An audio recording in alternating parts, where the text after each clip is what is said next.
How lonely must one be to the extent that they create their own parents with their bare hands? In this story, all the understanding comes from having no way out. All the strength comes from being completely alone. To other children, he became an oddity. Every 2 weeks, he would build a home in a corner of the park using discarded cardboard boxes. Even when he fell, he never cried. He simply wiped the dirt off his small hands and continued working, like an engineer. The cardboard was his castle, but this time, he felt something was still missing. So, braving the cold, he worked for 3 hours in the snow. When 2 large snowmen stood beside his cardboard house, he smiled contentedly. Now, he had a mom and dad. In this forgotten corner, even a bowl of hot soup was a luxury. Not only did he need to feed himself, but he also needed to feed his home. He carried a bag full of recyclables, traded it for 2 coins, and bought 2 steaming buns. He joyfully ran home holding the buns. However, when he arrived, he found that the snowman parents had been knocked down and destroyed by a group of mischievous kids. While an ordinary child might have broken down in tears, he did not. He just rubbed his frozen, red hands and rebuilt the snowman. The most tear-jerking moment occurred when he placed the snow buns on the snowman. Even though they were just cold snow, they were his only comfort. This winter was especially cruel. The next day, the water in his bottle had frozen. He could only wash in the public restroom, using a stiff,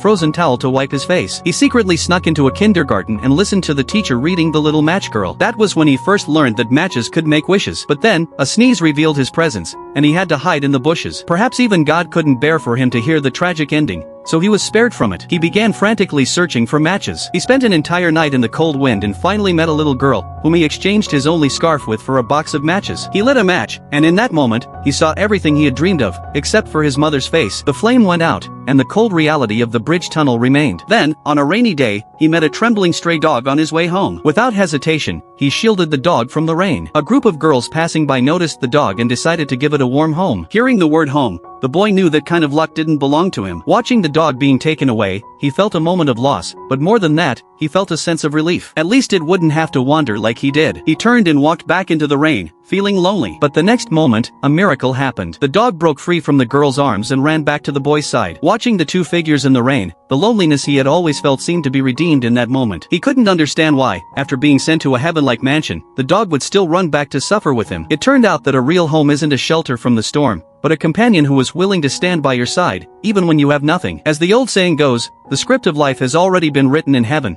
and the reason you choose it is because there's something worth it in this life.